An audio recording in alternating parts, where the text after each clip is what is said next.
চাল ডাল সহ যে নিত্য প্রয়োজনীয় দ্রব্য আমাদের কিনতে হয় সেগুলোর দাম কমবে বলেই আমি আশা রাখি। মাননীয় স্পিকার, আপনাকে অসংখ্য ধন্যবাদ। মাননীয় স্পিকার, যখন যেই সরকার ক্ষমতায় থাকে তারা আশা করে বিরোধী দল তাদের কিছুটা হলেও প্রশংসা করবে। সেজন্য আমরা লক্ষ্য করি 212 জন সংসদ সদস্য সরকারের প্রশংসা বা স্তুতিমূলক বক্তব্য দিলেও সরকার ব্যাকুল হয়ে বিরোধী দলের দিকে তাকায় এবং প্রশ্ন করে, আমাদের এই বাজেট সম্পর্কে একটাও কি ভালো কথা বলবার নাই? সেই কারণেই মাননীয় স্পিকার, আমি একটু পজিটিভ কথা দিয়ে আজকে আমার বক্তব্য শুরু করি। আমি মাননীয় অর্থমন্ত্রীকে ধন্যবাদ জানাই, কারণ তিনি নিত্য প্রয়োজনীয় এবং কৃষি পণ্যের উপর উৎসে কর কমিয়েছেন। 5%, 2% এবং 1% হারে যেটা উৎসে কর ছিল সেটাকে উনি 0.5% নামিয়ে এনেছেন, এবং যে কারণে চাল ডাল সহ যে নিত্য প্রয়োজনীয় দ্রব্য আমাদের কিনতে হয় সেগুলোর দাম কমবে বলেই আমি আশা রাখি। এইবার মাননীয় স্পিকার, আমি একটা গল্পে আসি। একজন সংসদ সদস্য, ওনার নাম ধরে নিলাম মফিজ, সেই বেচারার মাসে বেতন 1,76,000 টাকা। এর বাইরে তার কোনো গার্মেন্ট ব্যবসা নাই, তার কোনো ইয়াবা ব্যবসা নাই, তার কোনো অস্ত্রের ব্যবসা নাই, তার কোনো অবৈধ ব্যবসা নাই। কিন্তু তার স্বপ্ন হলো ঢাকা শহরে 3 একর জায়গার উপরে প্রাসাদোপম বাড়ি তৈরি করে সামনে একখানা সুইমিং পুল নিয়ে সেখানে হরিণ এবং ম্যাকাও পাখি পুষবার। কিন্তু মাননীয় স্পিকার, তার এই 1,76,000 সৎ পয়সার টাকায় কি ঢাকা শহরে 3 একর জায়গায় প্রাসাদোপম বাড়ি তৈরি করা সম্ভব? সম্ভব নয়। ঠিক একইভাবে মাননীয় স্পিকার, যখন 9,38,000 কোটি টাকার বাজেট আসে তখন আমরা বুঝতে পারি এই বাজেটটি কিভাবে বাস্তবায়িত হবে। এর মধ্যে মোট আয়ের লক্ষ্যমাত্রা ধরা হয়েছে 6,95,000 কোটি টাকা, ঘাটতি 2,43,000 কোটি টাকা। এনবিআর এর ঘাড়ে দেয়া হয়েছে 6,04,000 কোটি টাকা উত্তোলনের দায়, যেটা মোট আয়ের 86.9%। যদি 2025-26 অর্থ বছরের দিকে তাকাই মাননীয় স্পিকার, আমরা দেখব এপ্রিল পর্যন্ত 3,26,000 কোটি টাকার বেশি এনবিআর আদায় করতে পারে নাই। সেই এনবিআর কে যদি আমরা 3 লক্ষের দ্বিগুণ 6 লক্ষ কোটি টাকা আদায়ের দায় চাপিয়ে দেই, এনবিআর এর পক্ষে কি করে সেটা আদায় করা সম্ভব আমার মাথায় ঢুকে না। তাহলে যে 2,43,000 কোটি টাকার ঘাটতি বাজেট, এনবিআর যদি 6 লক্ষ কোটি টাকা তুলতে না পারে কর হিসেবে, সেই ঘাটতি আরো বাড়বে। আর ঘাটতি মেটানোর রাস্তা আছে মাত্র 2টা। এক হলো দেশের ব্যাংক থেকে ঋণ নেয়া, 2 হচ্ছে বিদেশ থেকে ঋণ বা অনুদান নেয়া। দেশের ব্যাংকিং খাত থেকে ঋণের লক্ষ্যমাত্রা ধরা হয়েছে 1,12,000 কোটি টাকা। এনবিআর তার লক্ষ্যমাত্রা পূরণে ব্যর্থ হলে ঘাটতি বাড়ার সাথে সাথে ব্যাংক খাত থেকে ঋণ নেয়ার পরিমাণও বাড়বে।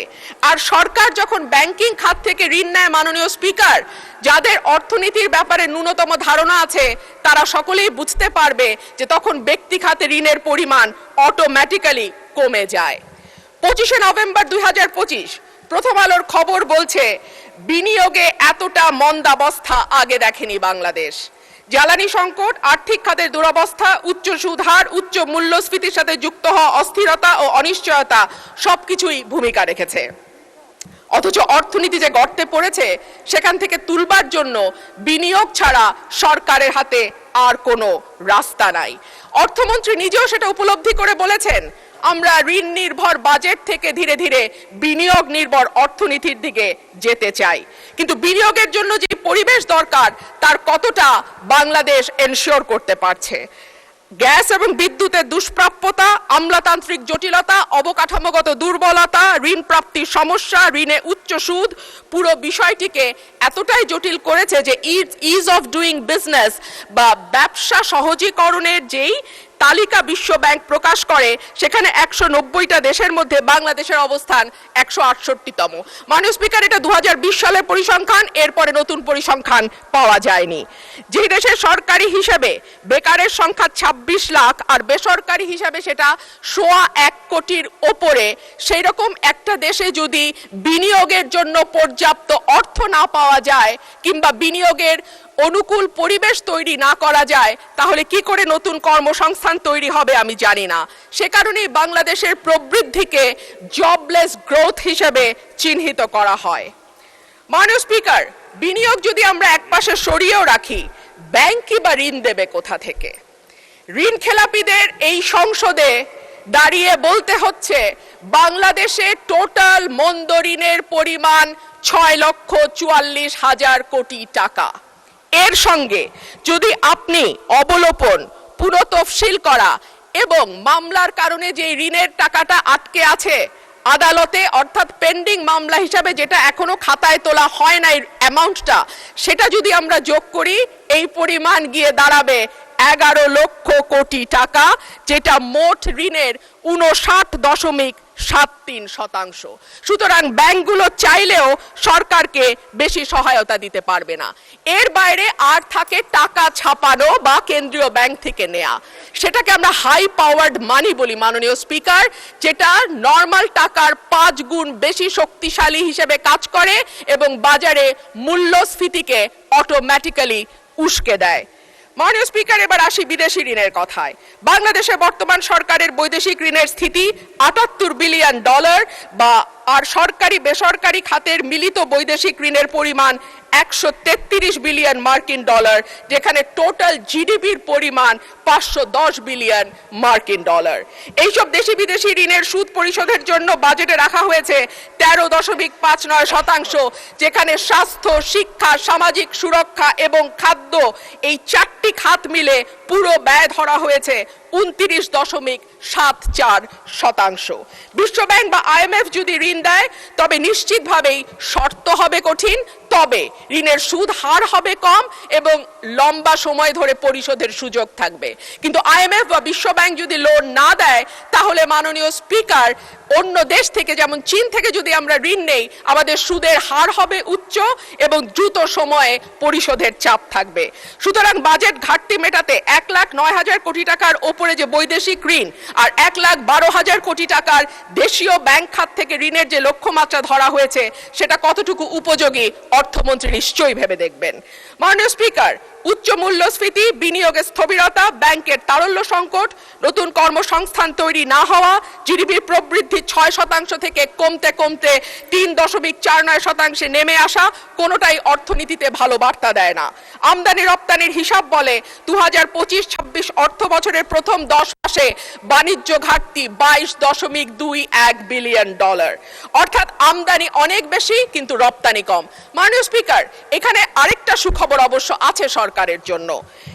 কেন্দ্রীয় ব্যাংকের তথ্য দেখা যায় জুলাই থেকে এপ্রিল সময়ে বিনিয়োগ বৃদ্ধির অন্যতম প্রধান নিয়ামক মূলধনী যন্ত্রপাতি বা ক্যাপিটাল মেশিনারিজের আমদানি বেড়েছে 12.50%।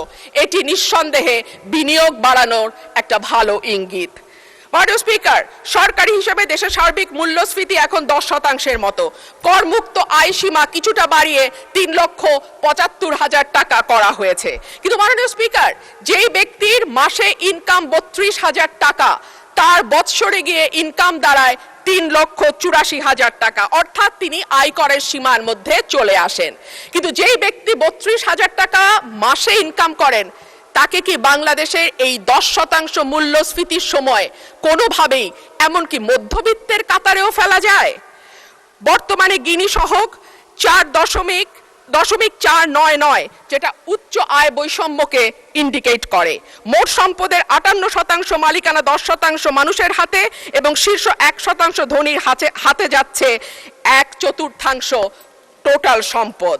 শুধু সেটাই নয়, আয়করের ক্ষেত্রে সরকারের যাবতীয় চাপ গিয়ে পড়ে সেই সব মানুষের ওপরে যারা ব্যাংকের মাধ্যমে বেতন পান, অর্থাৎ যাদের আয়কে সরাসরি ট্র্যাক করা যায়। কিন্তু যাদের আয়কে ট্র্যাক করা যায় না এমন মানুষের সংখ্যাই বেশি এবং সে কারণে দেখা যায় বিগত 15 বছরে আমরা একজন জর্দা ব্যবসায়ী কাউস মিয়াকে 1 নম্বর হতে দেখেছিলাম ব্যক্তি খাতে ঋণ ইনকাম ট্যাক্স দেওয়াতে। কিন্তু আমরা তো জানি যে বাংলাদেশে ওনার চেয়েও আরো অনেক অনেক অনেক বেশি ধনী ব্যক্তি আছেন, কিন্তু তাদের কাউকে কিন্তু 1 নম্বর করদাতা হিসাবে পাওয়া যায় নাই।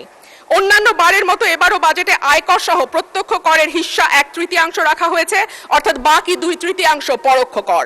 ধনী গরিব সব মানুষের উপর সমানভাবে প্রযুক্ত হওয়া পরোক্ষ কর অবশ্যই ন্যায্যতার পরিপন্থী। আর সে কারণেই আমাদের মতো অর্থনীতির দেশগুলোকে সাধারণত প্রত্যক্ষ এবং পরোক্ষ করের অনুপাত 50-50 রাখা হয়। একটা সরকার কল্যাণমূলক রাষ্ট্র গঠনের জন্য কতটুকু আন্তরিক সেটা বোঝা যায় তার শিক্ষা, স্বাস্থ্য, সামাজিক সুরক্ষায় বরাদ্দের পরিমাণ দেখলে। এই বাজেটে শিক্ষা খাতে বরাদ্দ জিডিপির 1.8 আর স্বাস্থ্য খাতে 0.9%। বিশ্ব স্বাস্থ্য সংস্থার মতে বাংলাদেশের মতো দেশে জিডিপির অন্তত 5% স্বাস্থ্য খাতে ব্যয় হওয়া উচিত, আর ইউনেস্কোর মতে সেটা 6%। এর মধ্যেই আমরা জানি শিক্ষা এবং স্বাস্থ্য খাতে জিডিপির অনুপাতের ব্যয়ে বাংলাদেশ দক্ষিণ এশিয়ার সর্বনিম্ন অবস্থানে অবস্থান করছে। স্বাস্থ্য খাতে বরাদ্দের চরম অপ্রতুলতার কারণে বাংলাদেশে স্বাস্থ্য খাতে ব্যয়ের ক্ষেত্রে ব্যক্তির খরচ 73% আর সরকার দেয় বাকি 63%। সে কারণে প্রতি বছর স্বাস্থ্য ব্যয় মেটাতে গিয়ে অন্তত 65 লক্ষ মানুষ দারিদ্র সীমার নিচে চলে যায়। মাননীয় স্পিকার, শিক্ষায় আমরা শুনতে পাচ্ছি তৃতীয় আরেকটি ভাষা বাধ্যতামূলক করা হয়েছে।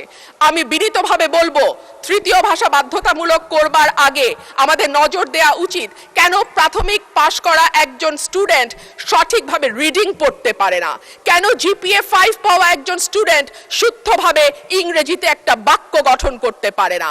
আমি মনে করি ম্যান্ডারিন বা জার্মান শেখার আগে অন্তত ইংরেজি ভাষায় বেসিক পড়তে পারা, লিখতে পারা, বলতে পারার শিক্ষাটা আমাদের ছেলে মেয়েদেরকে দিলে তারা বিদেশের বাজারে যথেষ্ট ভালো দক্ষতার সঙ্গে কাজ করতে পারবে।